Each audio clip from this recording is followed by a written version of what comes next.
Do you have implants? Have you ever thought about getting your implants removed? This is called explants, and that's the journey I've been sharing about and talking about that I am going through right now this year, 2025. I have implants in since uh, almost 20 years now, and the over the last 2 years was really thinking about, okay, well, what if I remove these implants now? Implants have a shelf life, so to speak, in our body, and supposedly we should be removing them on a 10, 15-year, certainly 20-year basis and replacing them. But the question is, why replace? And exactly what are implants doing within our body? This podcast is for you also. If you're thinking about getting implants, we're going to talk about something that is a little bit controversial, but very scientifically and clinically proven, and that is called breast implant illness.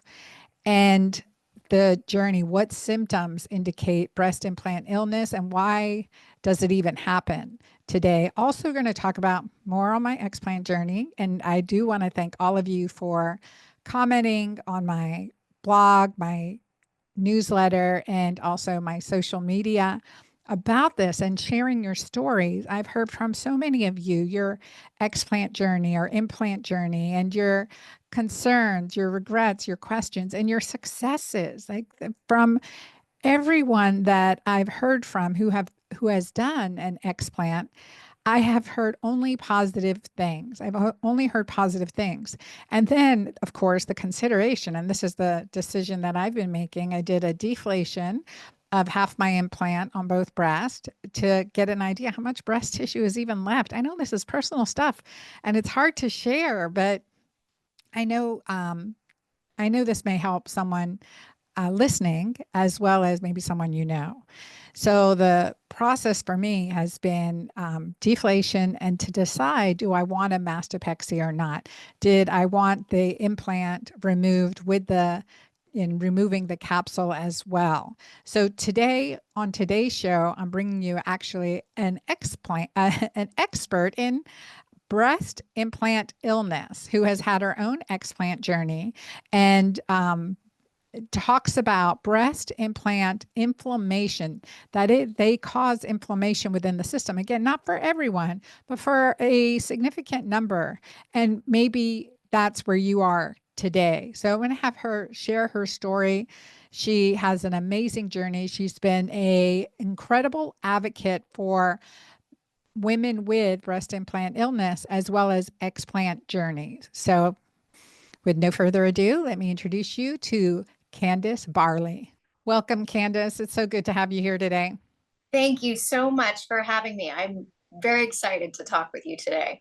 This is such a powerful and emotional topic. We talk about breast implants, explants, body image, the journey itself. And I'd love for you to share a little bit about your journey. For my audience, when I shared on social media, first of all, I was telling my friend, Natalie Jill, many of you guys know my friend, Natalie Jill, and I was telling her that I was doing this, had just done the breast deflation and, why I did it and what my reasoning was and, how I was feeling about and all that good stuff. She goes, you've got to share that online. I'm like, oh no, I'm still in public, but I'm introverted, I'm private, I'm very private. She's like, share it because it's going to help people. And that's all you have to say to me to say, to get sharing.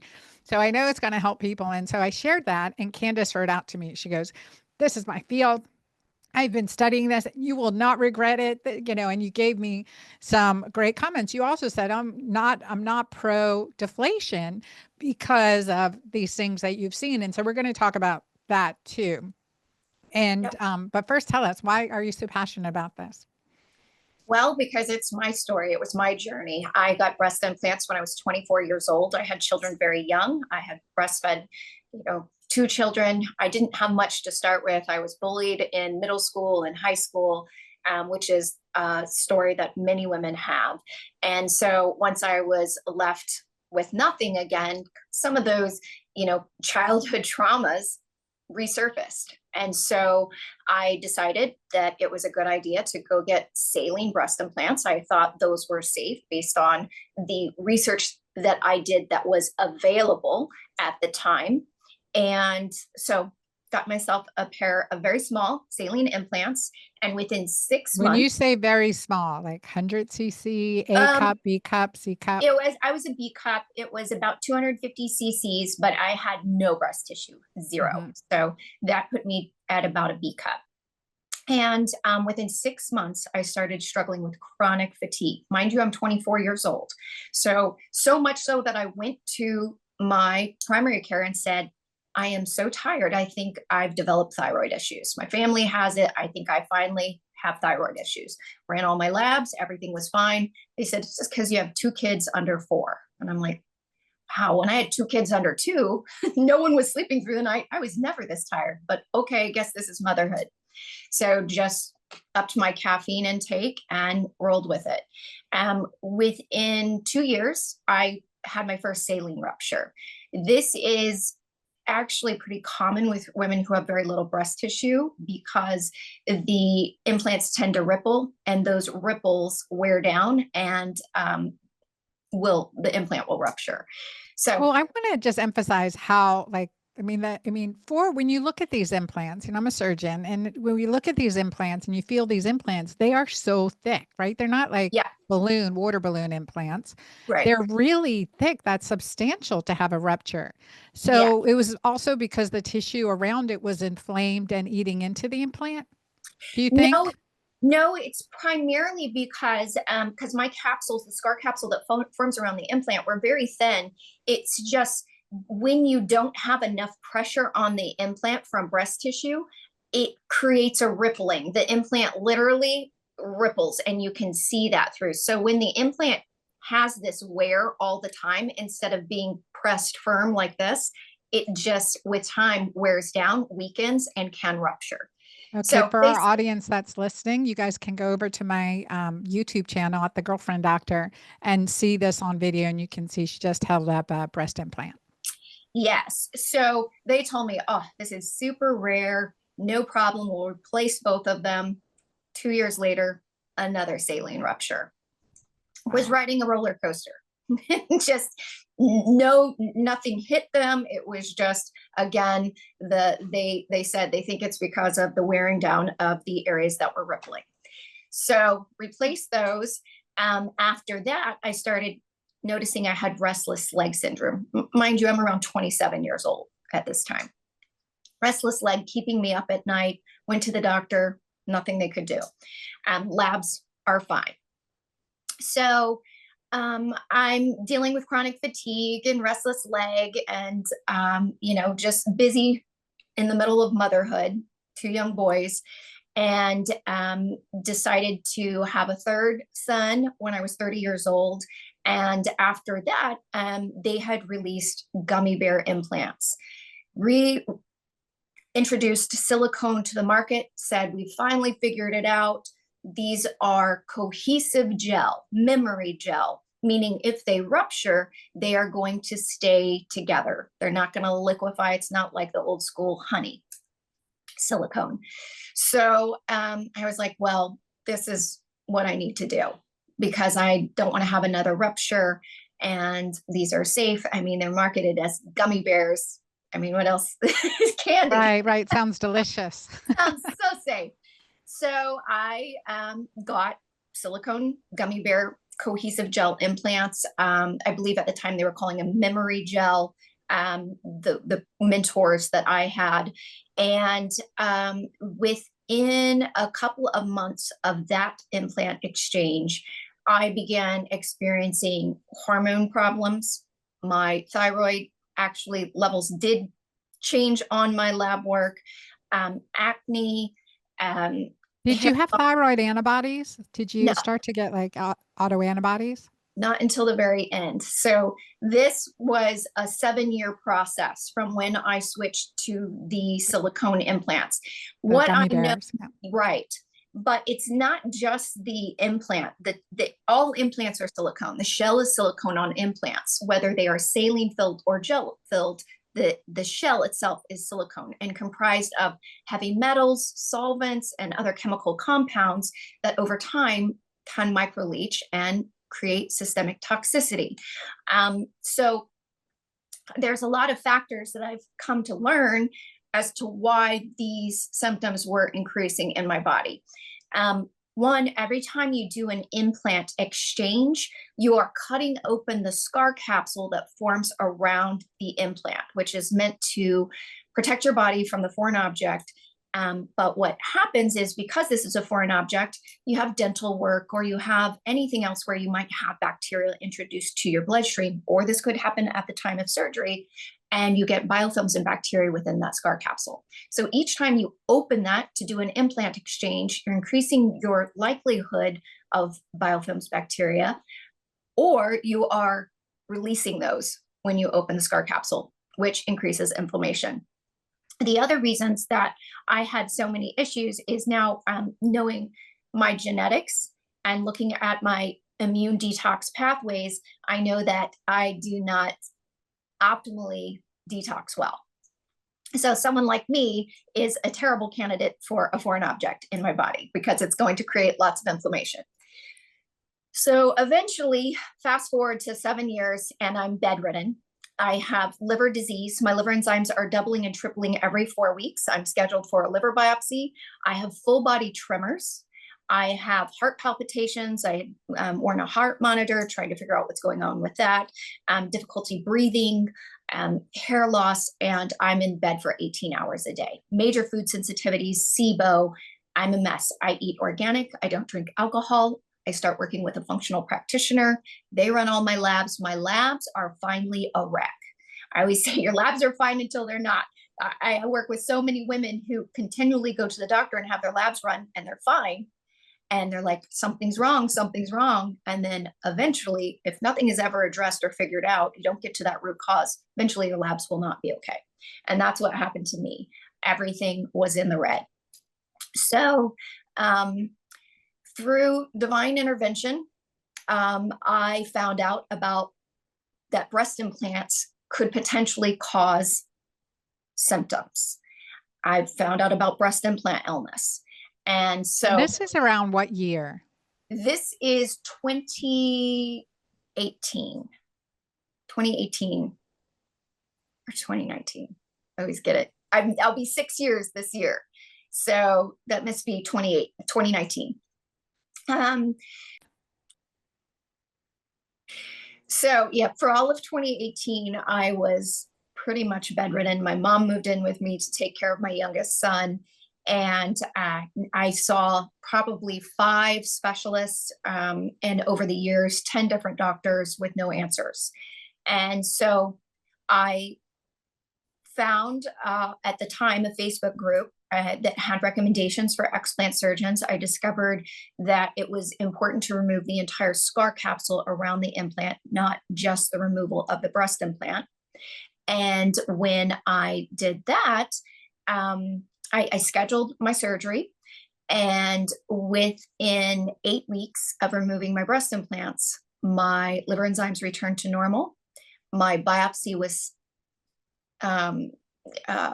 canceled, and I began to have, things started to get better. My tremors were not happening as often. My heart palpitations had, began to resolve. Instead of having them every day, it was every few days, and then it was once a week, and then it was once every 2 weeks, and everything just kind of started to improve.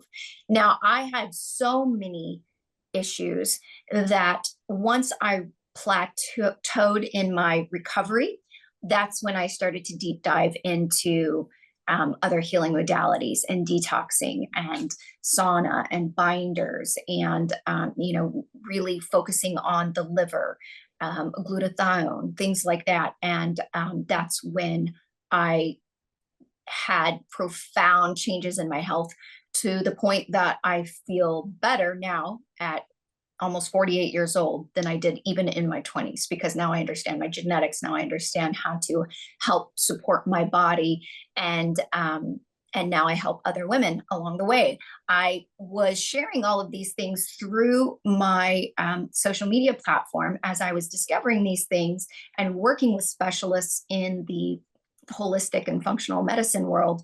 And then I started to get the attention of certain explant surgeons who I was referring out to for doing proper explant surgery.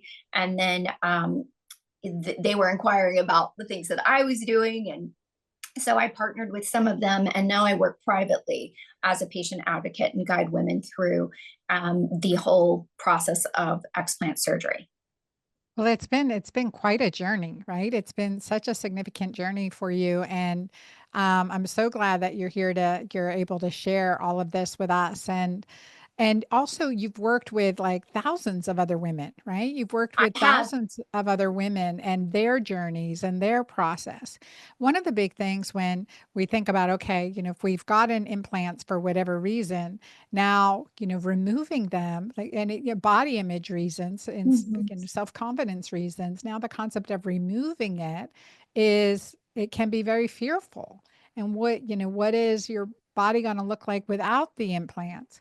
And also, as part of that journey, because when we get implants initially, they say, well, there's a maintenance on implants. You should remove them in like 10, 15, 20 years or something like that, replace them, get fresh ones in.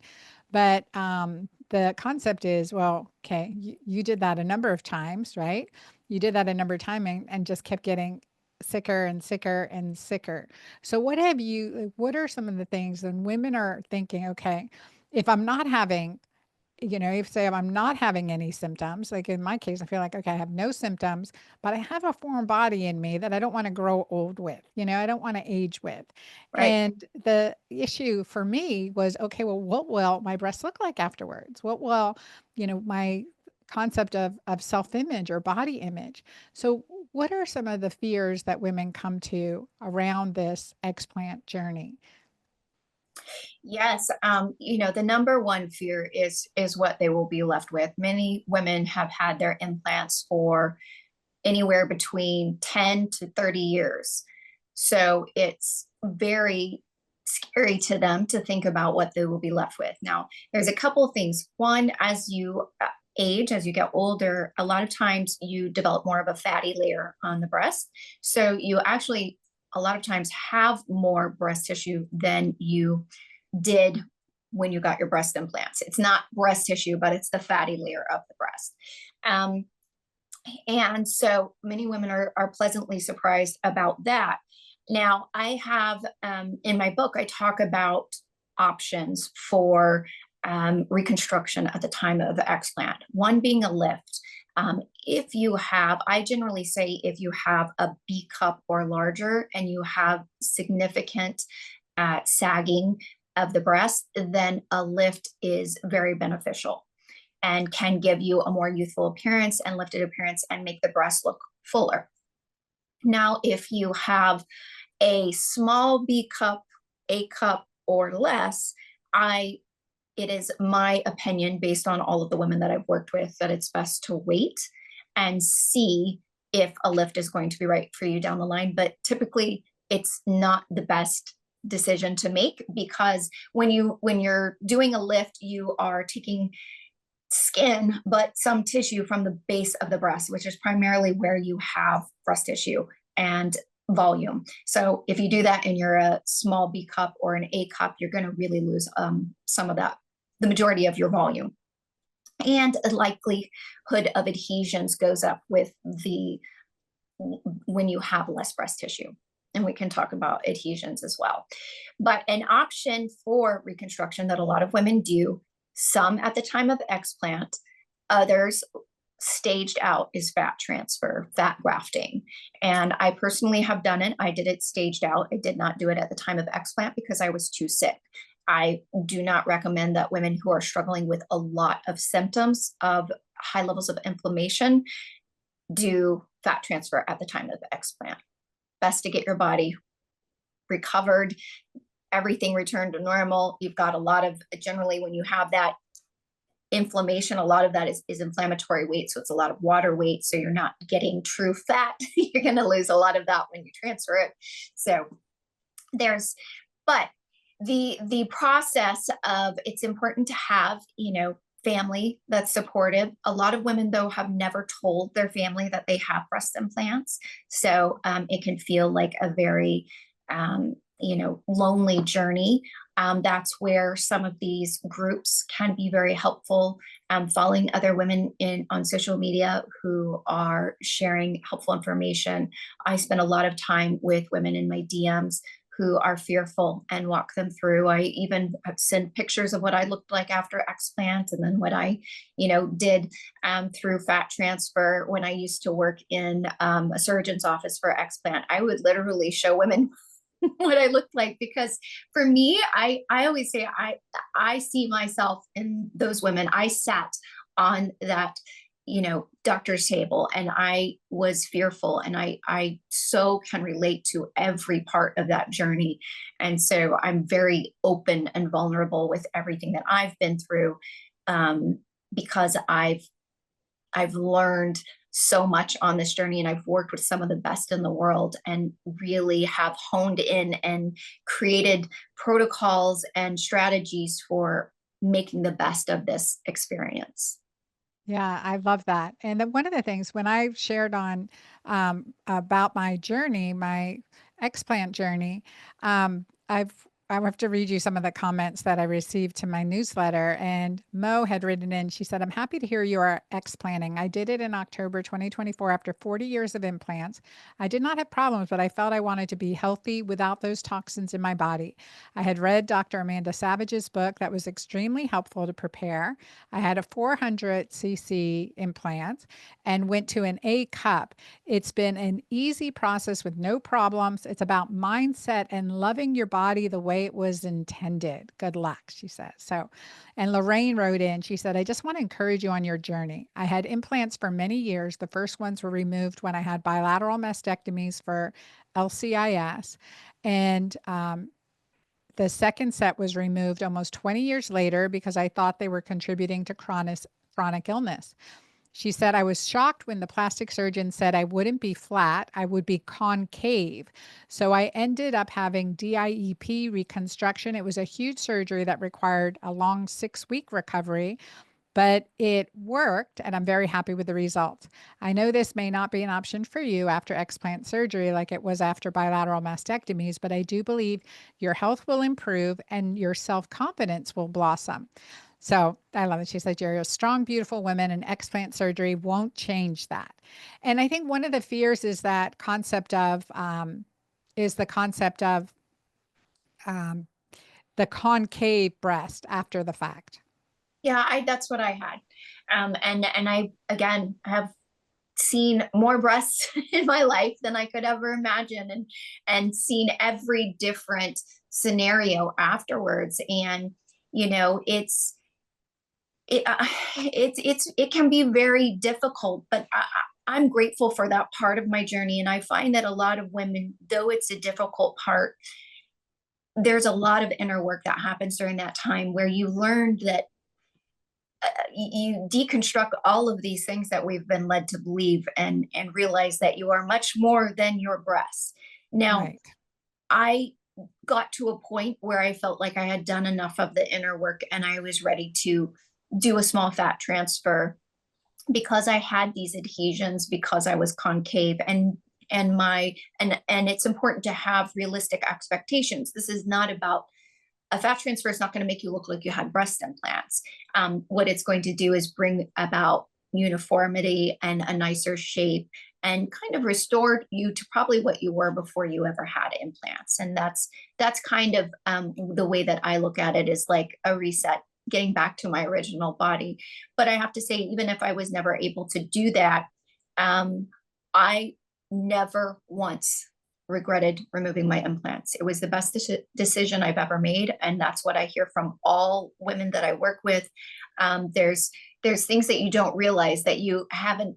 I had never been able to give my youngest son a heart-to-heart hug, because there's always implants in the way.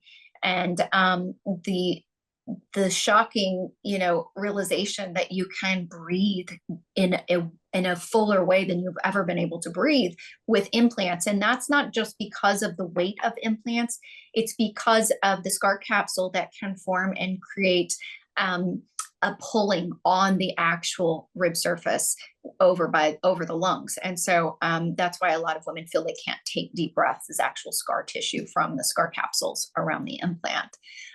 So yeah, it's something that's so profound, in you go through so many stages of self-realization that you could never imagine would happen from removing breast implants. It's really an amazing process. And, thinking, you said no one regretted their explant Yeah, surgery. No one regretted their explants. Interesting. yeah, Yeah. yeah. Because there's fear around it. And I'll read another. Michelle wrote in, she said, she's one of my readers, and she said, she's on her journey for explant. So this was timely for her. And she said, as her, one thing was that as her surgery day gets closer, she's filled with excitement about the hopes of decreased back and neck pain, but also nervous about how I will feel and look. As much as I no longer care for the size anymore, I am also used to them after 20 years. How will my husband look at me and feel about my body? And then she also said she'd been struggling with chronic Lyme disease and our sex life has already pretty much vanished. Will this be the end of it, removing my breast? And she said, thank you for putting the conversation out there. So she brings up a couple issues. So she's had, again, like, how will my partner feel about Yeah. my breast and my body image? And so love to hear what your explant clients have experienced. And secondly, the Lyme disease, chronic Lyme disease, and it can be aggravated by breast implant illness. So we'll talk Right. about some of these breast implant illness consequences, but what have you found how have partners been to a woman's breast implants or explants? Right. So there is mixed responses. What I find most is that it is the woman who feels more insecure and their husband is not bothered by it. But because we have been given this narrative that we have to have breasts that look a certain way, otherwise we are not, sexually attractive to our partners. I've found that it's mostly the women who are struggling with that mindset, and the men they're like, I'm just so happy to have my wife back, her health back, it's a complete transformation in, especially when they've been struggling with severe illness. But And I think you'd agree that, like, you don't hold back on doing this, worrying about like right, that fear, right? Worrying right, about and that, but have a conversation. yeah, I was an advocate for a sex coach, and she was young. She was 28 years old, and she had completely lost her libido, which is a common symptom or side effect of breast implants because of just the inflammation and the effects on your hormones. So she was shocked that within a month of removing her breast implants, that her libido returned. And she's a sex coach, and she was Mhm. like, "This is crazy." And she had very large implants, went to being very small, and felt sexier and happier and freer in her body because she no longer was struggling with illness. So I do see that a lot. And the thing that here's what I have recoined the BII, because I find that doctors and even other women have a hard time wrapping their mind around breast implant illness because it is not a formally recognized diagnosis. But we do know that foreign objects create inflammation in the body, and we know that inflammation creates illness. So I call it breast implant inflammation because that is what it is. It's inflammation that is created from a foreign object, that it increases over time until eventually you have chronic inflammation. Chronic inflammation is going to trigger everything. So that's what I really try to get women to understand. And then they're like, well, of course that makes sense. As soon as you put implants in, of course, any type of surgery, you're going to have acute inflammation. That's normal.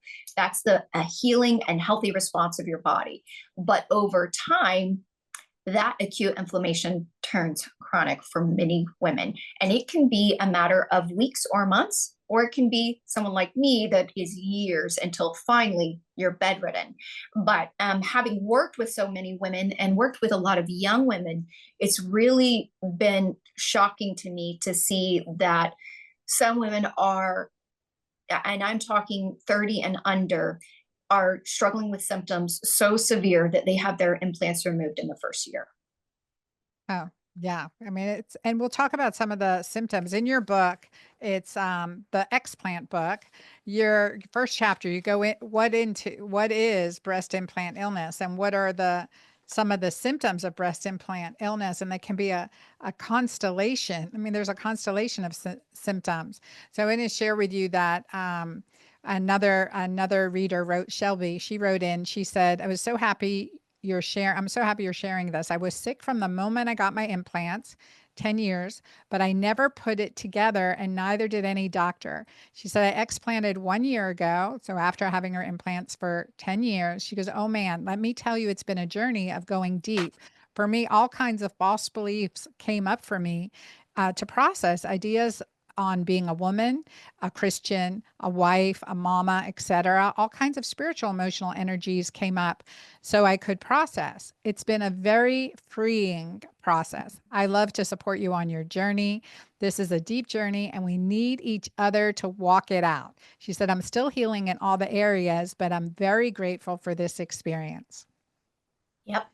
So again, sometimes that concept of, okay, I'm experiencing these things. Are we tying it together? Could it be the implants themselves? Let's talk about some of the signs and symptoms, the most common signs and symptoms associated with breast illness inflammation, as you coined. Yes, absolutely. Well, the first most common symptom is fatigue. Women start to get tired, and that's because your body is exerting its energy, your immune system. I call breast implants the elephant in the room of your immune system. And so your body is constantly, you've got this scar capsule that's formed. Your body is constantly going, okay, we got to address this. We got to address this. So it's like a hamster in a wheel of your immune system. And so it starts with chronic fatigue. A lot of times it can go on to headaches, anxiety, gut issues. Very common is joint pain. Again, that's just straight inflammation. Weight gain, dry mouth, dry eyes, activation of certain autoimmune, or inability to control your autoimmune. So if you had Hashimoto's and you were taking thyroid medication, suddenly all of those things are even more heightened and you have to take more medication. Hormonal imbalances. An interesting thing that a lot of women have shared with their doctors, and the doctors are like, we don't even understand what you're talking about. And I talked about it a lot, is internal tremors. You feel like something inside of you is vibrating. And as time goes on, it can even manifest into your hands will actually shake, your legs will actually shake. Brain fog. It's just neural inflammation. And the symptoms really, there's really no end to the symptoms that can be attributed back to breast implants because it's all inflammation driven. Yeah. And the skin issues, rashes. Yes. Thyroid. So what I've seen is that a lot of times women who are having severe rashes from their implants is they literally are having an allergy reaction to one of the heavy metals that are in breast implants. Nickel is one. So many women can't wear nickel earrings. Well, you put an implant that has trace amounts of nickel in it. And, one of the surgeons I worked with, we saw women who had full body rashes that were on medications, had gone to, John Hopkins, had been everywhere. No one could figure out what was wrong, and removed their implants. And on the table, the redness began to resolve. Within a week, the rashes were gone. After 6 years of no one being able to figure it out. Saw that a lot of rashes resolving within weeks of removing implants. Another thing that I'm seeing, and that I speak out a lot on, is so many women have access to sauna. And breast implants were I never. know when you told me that, like, wait, consider, if you're going in a sauna, and I love my sauna, but over 140 degrees, and I never even considered that this may be an issue. So let's talk about that. Breast implants and getting into that high heat. Right, exactly. So, they've never been tested to be heated up beyond body temperature. Why would they? And it's not something that they're going to do, because you can't accurately test. You would be placing potential harm on a woman to do that. Now, a lot of the implant manufacturers will say that's ridiculous. We have placed these in, where they are sanitizing them, and it gets up to 200 degrees, and the implant is still intact. Well, we're talking about what happens when you put a plastic water bottle in a hot car and you try to drink that water. We know that the chemicals from the plastic bottle have microleached into that water. Well, when you're heating an implant up beyond body temperature, you are increasing, one, the degradation of the shell, and microleaching those chemicals. How do we know? Because the women that I work with do total toxicity tests, and the women who sauna the most come back on their urinalysis with the highest amounts of heavy metals and chemicals that are directly related to breast implants. And I've even seen implants removed in the OR that look like they have a slime on them, which you would think is a biofilm, and it's tested, comes back not a biofilm, no bacteria. It's literally just the degrading shell from people who were doing high heat sauna all the time. So that is a very we say hot topic, no pun intended, but they do not like us saying that. But the truth is that women who sauna with implants have an increase in symptoms. And then what is so miraculous is, because sauna is such an important part of detoxing and recovery after explant, after you're about 6 to 8 weeks after, incredible for moving all of those things out of your system. The way women feel when they sauna, they're like, this used to take me down for days, or I would, my rashes, I would have rashes on my legs, or I would get headaches, and I just thought I was detoxing. What I call it is detox retox when you have implants. Heavy metal chelation therapy should not be done with breast implants. That's another thing I've seen very interesting on testing is these functional practitioners would be so perplexed as to why these women had done the heavy metal chelation and then came back with higher heavy metals after the chelation. It was because I was pulling them out of the implants. Yeah, that's insane when you think about it, because you think, okay, this is an inert, safe substance, supposedly, that we were putting into our body. And, we just think, okay, silicone, and what else, right? Right. And the adhesives, the chemicals, the heavy metals. So can really set you up. And again, not everyone, but what percentage of people would you say, like in your work or in published studies, have some type of breast implant inflammation or illness? I don't know exact percentage. I know that if you were to really be able to survey all of these women, my guess is that it would be 70% or higher. Wow. So many women will say, and if you had asked me for all of those years if I had any issues with my breast implants, I would say no. Now, mind you, I had all of these other things. I was going to the doctor all the time. It was not even on my radar that any of the things going on with my body were related to my breast implants. So that's why I'm so passionate about sharing is I'm not telling women they should not get breast implants. I want them to have informed consent. I want them to know that if they start struggling with, and a lot of people will say like, well, it could be menopause. It could be, women who don't have implants get Hashimoto's, all of these things. And I did start to have, I basically then had Hashimoto's, which I don't have anymore. My antibodies, everything is back at 0, which all of those things had gone up at the end. But the thing is that these women, like myself, will continue to chase their tail and see all of these specialists who cannot figure out why the things that should be working aren't working. And it's because if your source of inflammation is your breast implants, it essentially creates a brick wall of inflammation and nothing is bioavailable. It's hard for your thyroid medication to work. It's hard for your HRT to work. Nothing seems to work.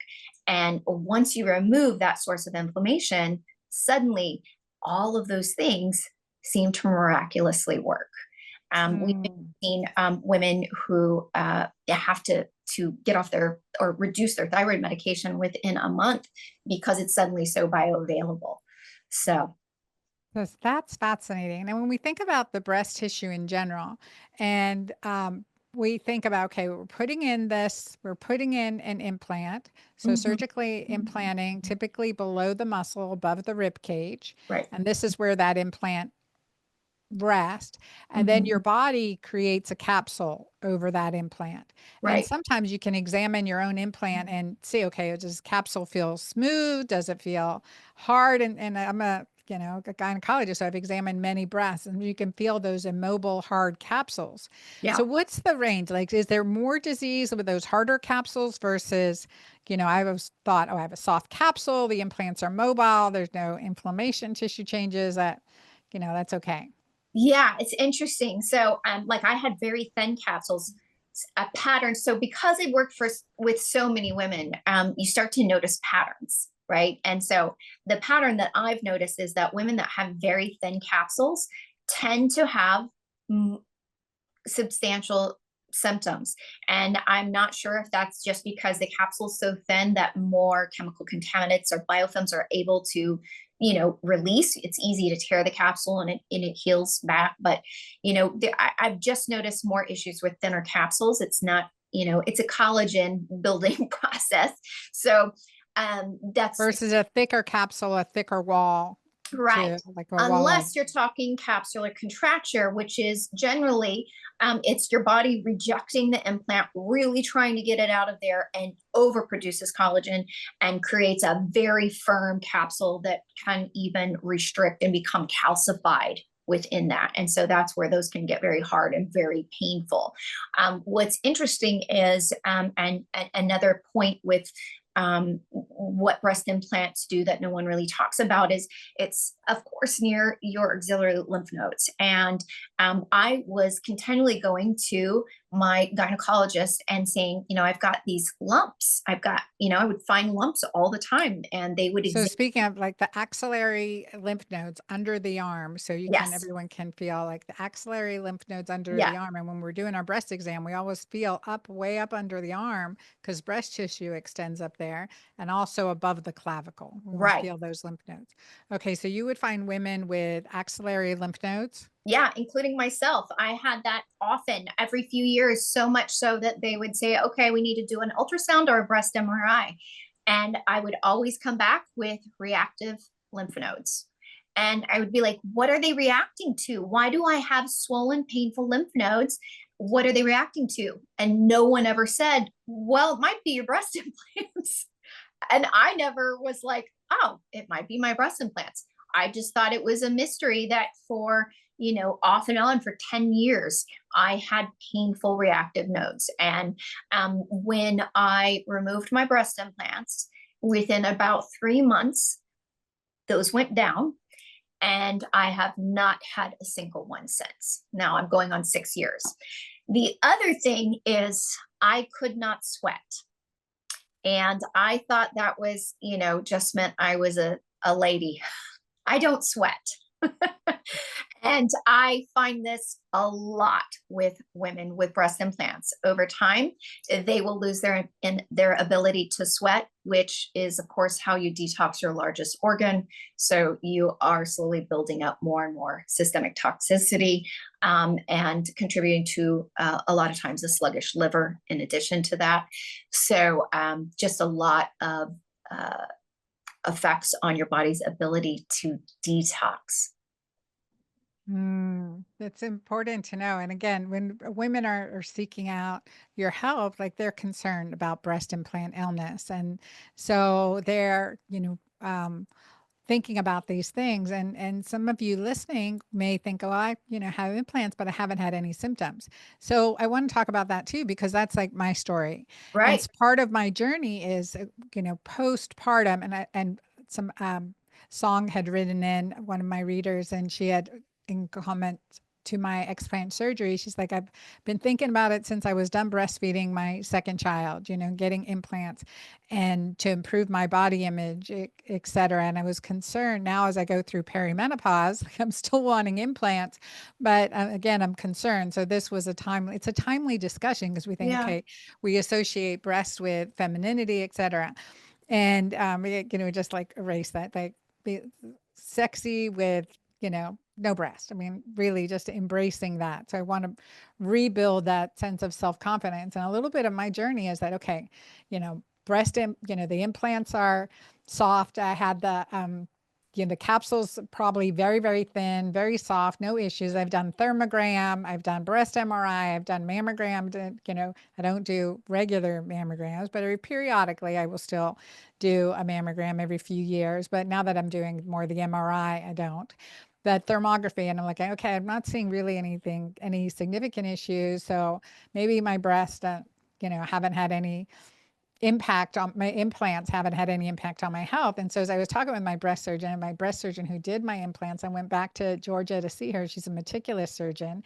So in this conversation after examining my breast, she goes, the capsules are really thin, and we have an option. We can deflate your breast. It looks very low risk to deflate using a very small needle, clean saline implants. And so we can deflate them so you can get an idea if you want the mastopexy or not. Because I've been like, I don't like scars. I don't scar well. I want, and the mastopexy, like the anchor lift. And we'll talk about different types of mastopexies, but there's like an anchor lift, a lollipop lift, so, other types of mastopexies. And you did the fat transfer post-operatively. And so that's another option too.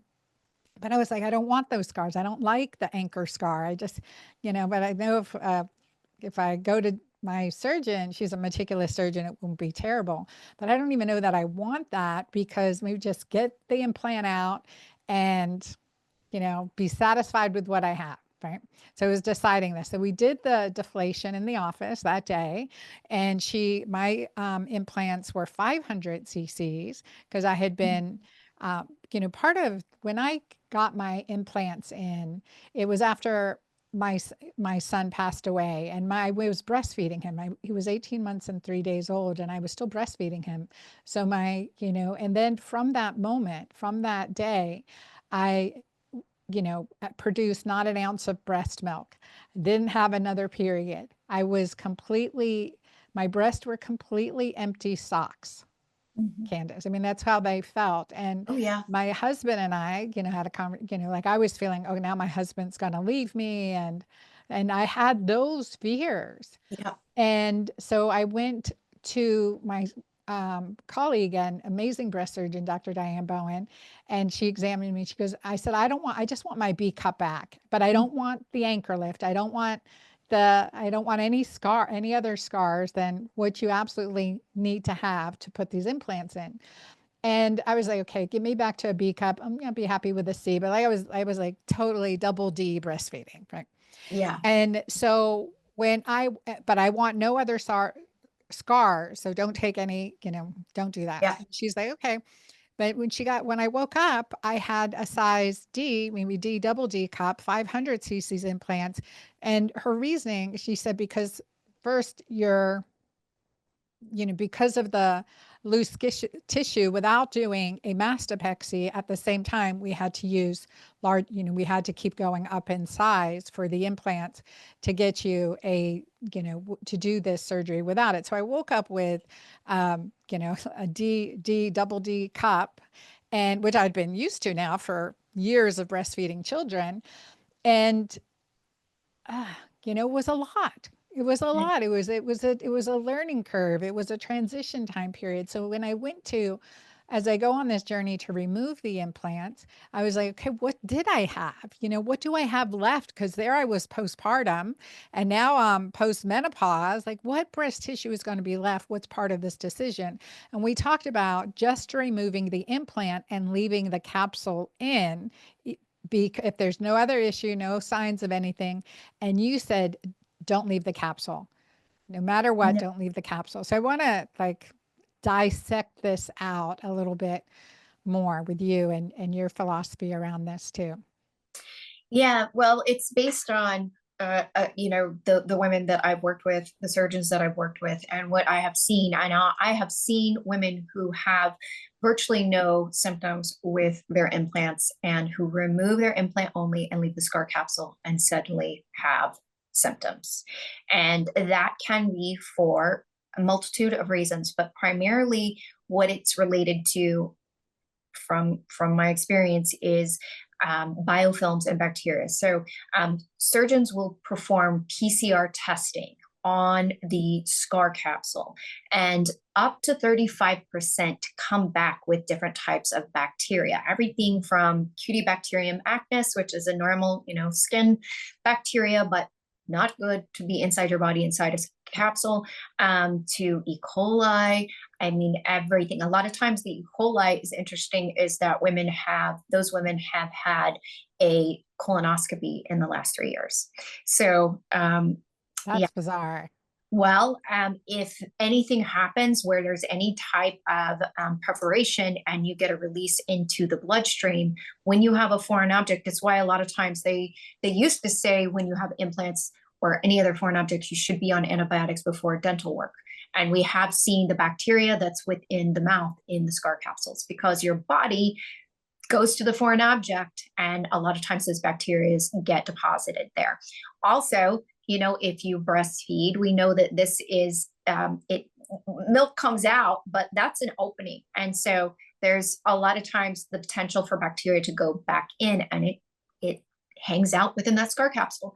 So that scar capsule is doing everything to protect you from any of those things, and can really, so for someone like you, and what we found is that you have probably perfect genetics when it comes to your main detox pathways, immune detox pathways, which is vitamin D, methylation, glutathione, and antioxidant. So, nope. But I optimize them. You optimize them, okay. But I too optimize them, yeah. Okay, so sometimes we see people who only have 2 out of 4 still being able to maintain and do well. For someone like me, I'm 4 out of 4. All of mine are terrible. I, of course, supplement for each one of those, and that's why I feel better at 48 than I did in my 20s, is because I needed vitamin D and glutathione and all of those things. So anyways, when we have tested, that's what we found. The other thing is, so say you don't have biofilms or any of those things, but your implants are over 8 years. At 8 years, the rupture rate goes up by 0.5% a year every year. That's why around the 10-year mark, they say you should replace them. A good surgeon will say, yes, at 10 years, you need to replace them, because this is a plasticized silicone shell. And like anything, it's going to break down. Your body has chemical reactions. What's interesting is that when the implant ruptures, the silicone turns yellow, it oxidizes. So that's what's going on in your body. That's happening to the actual shell. So you've got potential chemical contaminants within that capsule. You cut that capsule open, you remove the implant, you leave the scar capsule in there. They flush it out with saline or an bacterial. Yes, sometimes even an antibiotic wash, but there's still antibiotic resistant bacteria that can be in there. and leave the capsule. And there is a slow release of those chemical contaminants or potential antibiotic resistant bacteria, and you suddenly have issues. And then you have to go back and do a capsulectomy. So it's better just to remove it all. There is some beliefs that the capsule will absorb, will break down and resolve and go away. That is not true. I've seen capsules as old as 10 years removed, and they look just like they did on the day of removal. So Yeah, definitely important. and then this, the surgeon may scare you because we say, okay, well, removing the capsule, especially if it's thin, and it's over the ribs, there can be a lot of tissue damage working to get out that thin capsule. And so recovery can be longer. And just the thought of that is a little traumatizing. Well, this is where I highly recommend, and why in my book I have an entire forms for consultations for explant surgeons with the questions that you should ask and the answers they should give you. Because a surgeon that is saying that that's dangerous, or that there could be all of these complications, is because they don't regularly perform proper explant with removal. We call it an on-block total capsulectomy. On-block meaning all in one piece. They remove the capsule without any rips or tears to protect anything potentially from spilling out into the breast cavity, the chest cavity there, and not chest cavity, but the breast wall there, breast chest wall, Yeah. and to avoid any activation of symptoms. But for the surgeons that are regularly performing explant surgery, it's done in under 2 hours. They have special tools that they use to remove the scar capsule, and they are able to slowly, it's just a tedious process. I've been in the OR many times and watched them do it, and a lot of it's done with the, Bowie. There's cauterizing to help release. And if there is very small pieces that are just not coming off, then they will cauterize those pieces. But in general, you're able to remove it all in one piece, no matter how thin the capsules are. There's a lot of images online of capsules that are like tissue paper, and they're still all in one piece. So that's why there are so many that just specialize in explant now. They no longer place breast implants. The explant surgeons that's primarily what they do have and shifted their business to only doing that, is because they saw they could no longer place breast implants, because the women that were coming in would have these incredible recoveries, and they were like, oh, I can't do it anymore. So Right. No, fascinating. But it does go from a 30-minute surgery to a 2-hour surgery. Yes. With the capsule, it does. So that's an hour and a half more work. I'm thinking, like, oh my God, okay, I get a little nervous. I know I'm a surgeon. So, and then you think, okay, it is better out than in. And the reason I, definitely want to do the full capsulectomy is because I don't want to think about it still being in me. I don't want to think, well, could it be causing me? I don't want to, I want to just remove it from the equation, get through my healing and remove it from the equation. And, so I think, that's a process. Now you're also against the deflation, and I'd like for you to give the pros, the pros and cons, or I can share pros, but the cons of deflation too, because you have to be a really specific candidate for it. Right. Yes, absolutely. And I've held many women's hands going through the deflation process, because especially it can be very shocking at once, for the implants to go down. And if you have very little tissue, because of the, suction of the implant as you're aspirating the fluid, it really can make the whole breast, concave essentially. And I've seen that many times. The reason that I do not recommend to most women deflating is because of that biofilm issue or that chemical contaminant issue. And because these are things that are, on a microscopic level, that when you puncture that scar capsule, you can have a release of those biofilms and the bacteria. Also, because in the rare cases of the breast cancer associated lymphomas, if you have any of that going on, you are releasing that cancer potentially into the bloodstream. And I have on several occasions seen pathology that comes back within the scar capsule, and there was cancer. And then even worked with women who had fluid around the implant that was drained, and it was the BIA ALCL. So that to me is just too much of a risk, because Okay, wait, what was that? BIA? yeah, it's BIA, breast implant associated ALCL, anaplastic large cell lymphoma. Okay. And so that is a cancer that is directly related to breast implants, primarily textured implants. And a lot of women don't remember whether or not they have textured implants. Textured implants were recalled. They are no longer on the market. But what's always so shocking to me is they were recalled, meaning they're dangerous. They shouldn't be placed in anyone's bodies. But if you have them and you think you're okay, then you can leave them in your body. But what happens, that texturing is like a sandpaper. And over time, it flakes off and is all within that capsule. And that creates an immune response that can turn into that lymphoma. So it's just, to me, there's the risks outweigh the benefits. And the implant, because once that's deflated, it's a plasticized shell. It's got sharp edges that can be uncomfortable, and it distorts the shape of the breast if you don't have very much breast tissue. So you can't always get the best gauge of what the breast is going to look like. And the other thing that I've seen is women that actually, when their PCR testing came back, they had biofilms. But they had their implant drained and they developed infections. After the implant was drained, their breasts filled back up with fluid. That fluid had to be sent off, and then they had to go on antibiotics before they could have their actual explant surgery. So it just added some extra steps, because you don't know what's in that scar capsule. You don't know, right? It's not without its risks. It's not without its risk. And then the concept too is, can do explant in stages. Like for me, I wanted the deflation, how much breast tissue is left. Because if I'm going to have, I don't want to have surgery to begin with, but if I'm going to have it, let's do everything at one time. Right.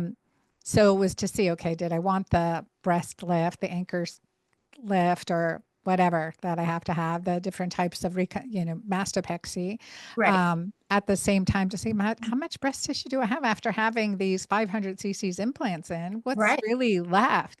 So for me, it's been really nice. Like I love, like now I'm like, I like the size I'm at now, but I know I still have to go through the explant journey. I'm like, oh, if I could just forget it. They feel like my, friendly, my friends, my old breast. But I'm like, okay, I have committed with the deflation. I've committed to the breast explant procedure. And I'm looking forward to it at this point. I really am looking forward to just removing it and then see, maybe there has been a health impact on me regarding these implants, maybe not, but I will share with all of you listening. I will come back and share after I have my surgery, which I have put, because of my schedule and because of the removing the capsule and doing the mastopexy. I mean, I have to give myself time in my schedule. So since my clinic's booked out for months, so I've had to push it back a little bit, but I have it on the calendar now. I do have my appointment with my surgeon.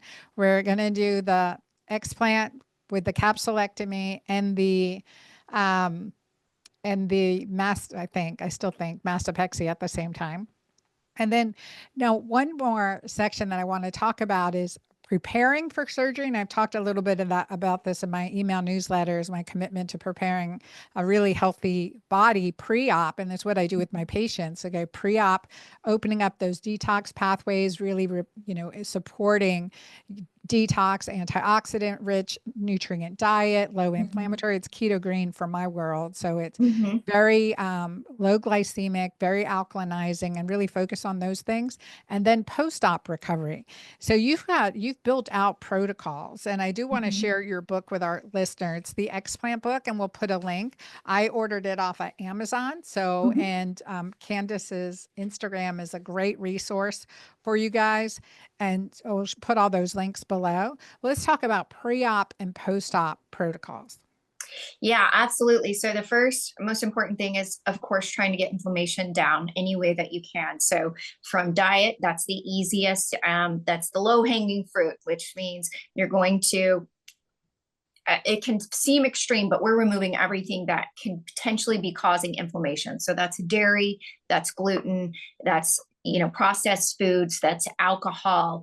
And you're going to eat a low inflammatory diet, which is going to be, good fats, higher in protein, and just nutrient dense, just whole foods, not processed, and making sure you're staying hydrated, minerals, and then ideally supporting those pathways I was talking about from a supplement standpoint, which is your glutathione. And I have one that I absolutely love. I'm had Dr. Patel on my page, which is a topical, which is really good because a lot of women are having issues with absorption, where they have the methylation issues. And I swear by the glutarol. This is the only glutathione that has been proven to actually get into the red blood cell. And glutathione, of course, master antioxidant, but this is key in helping your body prepare for surgery because you're supporting your liver. You're being able to kick out those molds, toxins, environmental exposures, because the way that you detox from anesthesia is primarily through your liver. So they used to have you go do which one is that? Is that Oro? Oro? Yes. Yes. Yeah, I like Oro. So also, I will put a link in it below. They also have a glutathione skincare. If you can get past the initial smells, it goes away the pretty smell, quickly. and that's, of course, that's the glutathione. Yeah, that's the glutathione. It's this after surgery is going to greatly help women in being able to get that anesthesia out of their system. That but we'll keep on preparing for. So glutathione, ideally glutarol, antioxidant. So however you're getting your vitamin C is going to be important, ideally a liposomal, and then vitamin D3, K2, very important, and most people need a methylated B. So by supporting those, ideally you do your genetics. My favorite company is the DNA company. I have links and codes with all of these companies because they were so key in my journey and the women that I work with, that I work with those companies now. And so when you know that, you're able to supplement based on your exact genetics, and it helps you in your recovery. I will add with that too. It's the epigenetics as well. Like I think genetics are so valuable. There's a couple companies I use too. And the concept of epigenetics. So looking at your organic acids, your metabolic pathways. Right. And there are several, tests we run NutriEval, organic acids, looking at estrogen detox pathways, crucial with the Dutch test, or urinary hormone metabolite test. There's several companies that do that as well. And then, of course, the inflammatory markers, like knowing your HSCRP, your DHEAS, your looking at your white blood cells, your white blood cell shifts, making sure you have that, your homocysteine levels. So all of those things and of course, your vitamin D, definitely. Couldn't agree more. Yes, absolutely. Those are going to be the most important things. Of course, other ways that you can lower inflammation, just making sure you're using cleaner skincare. You don't have fragrances and candles and things like that in your house. All of those things are going to really affect you. So being able to do those things to prepare is going to make a big difference in your recovery. Now, going into surgery and after surgery, key factors, of course, are going to be maintaining that low inflammatory diet, and increasing your protein. Because, of course, a higher protein is going to help your body in recovery, get out of that catabolic and more into that anabolic state. So you're recovering more effectively. And then the glutarol is going to help with getting that anesthesia out of your system. It's, in my opinion, more effective than IV, because IV just ends up in the plasma and you start to excrete it within 15 minutes. This stays in for up to 4 hours. So big difference there. One of the things that I tell women in the book is, even as soon as you wake up in recovery. If you can start taking slow, deep breaths, you're going to help move that anesthesia gas out of your lungs, and just continuing with slow, deep breaths for those first 24 to 48 hours when you can think about it. Because of course you're sore, you're tender here because they worked on your pectoral muscles, and you want to take shallow breaths. And that's going to make it more difficult to get that anesthesia gas out of your lungs. So I've just found such a difference in being in recovery with women. On the women that I can get to take slow, deep breaths, they wake up so much faster. They're more clear-headed so much faster.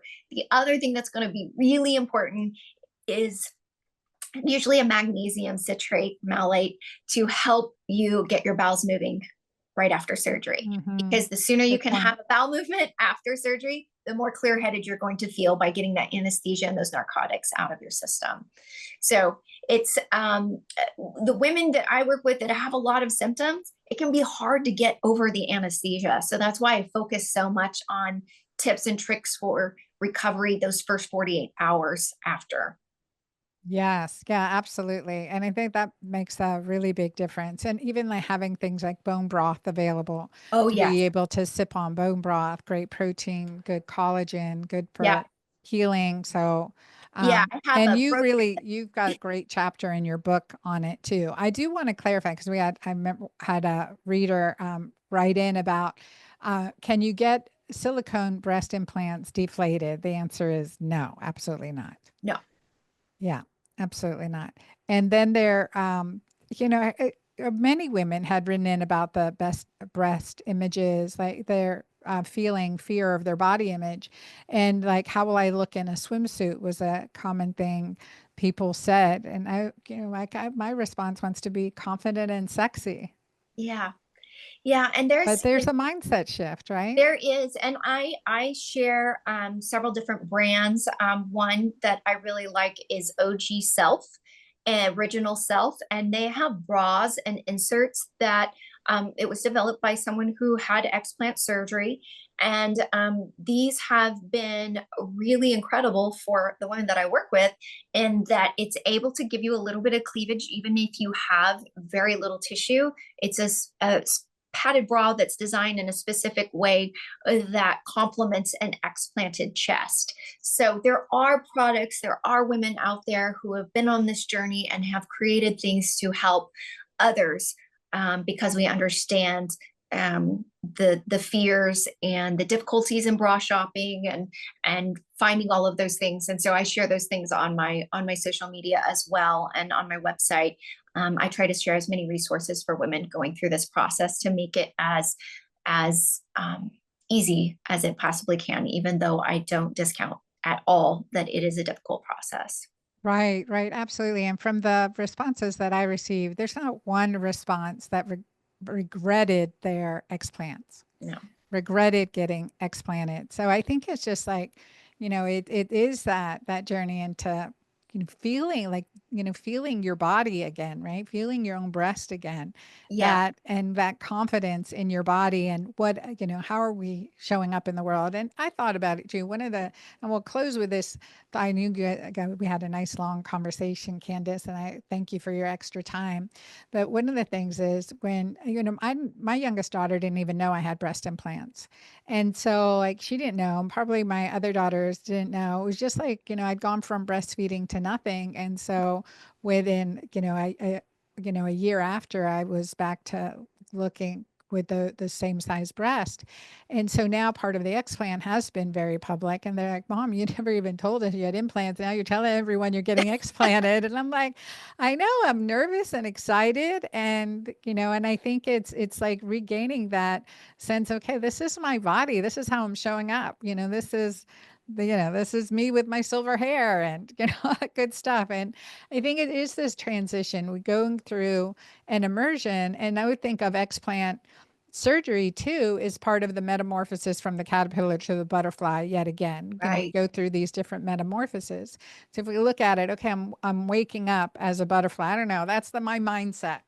Well, I have to say, one of the most incredible things that I've noticed, and it happened for me, and it happens for the women that I have been on this journey with, is it's it activates your gut intuition. I feel like it's almost like it was turned off with implants. And it was as soon as I realized, like, I never once considered through 17 years of going to the doctor and even eventually being bedridden, that it was my implants. What else am I not, you know, aware of, that how things are affecting my body? And then once I removed my breast implants, I became so in tune with my body. And this is the feedback I get back from so many women, is that gut to intuition that we naturally have is heightened or restored back to what it was meant to be.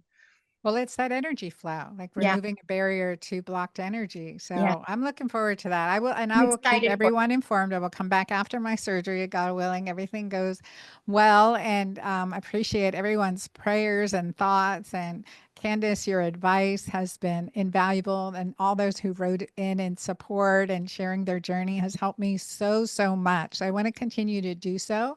For everyone listening, please share this podcast with a friend, with someone you know, with your daughters, sisters, girlfriends, and just start having, like, it's so important to just have these conversations, to open up with it.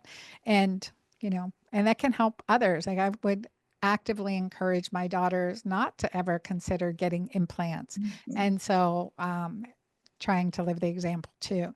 So over the years, I think that's, we just need to know and trust ourselves in so many ways. So you guys send in questions. You email, I also have you email Amira, Amira, at drannacabeca.com. She is my daughter, and we all do Q&As together. So she'll keep those questions and comments for me to bring up in the next Q&A that we have too. But Candice, I want to share about your book, the Explant Book. This has been very helpful. And it's like a book of great solid information, your stories, and a workbook. Like, you can fill out your own symptom checklist. You can fill out the questions that you want to talk to your breast explant surgeon about, things that, I certainly hadn't thought of several of these questions to ask. And it was very, very, very helpful. And then also you're like, okay, don't just interview one, interview a couple and really understand what you're getting into, what you're getting out of, Yep. and that healing process. So Candice, tell our audience where they can connect with you. Yeah, absolutely. Well, the book's available on Amazon. You just look up the Explant Book, and I'm available on my social media is Holistico Life, and I also have a website, holisticolife.com. That's OLISTICO life. And I have protocols and just all types of information on the products that I recommend, and I have questions on there to a general, if you're just starting on the explant journey and looking at surgeons.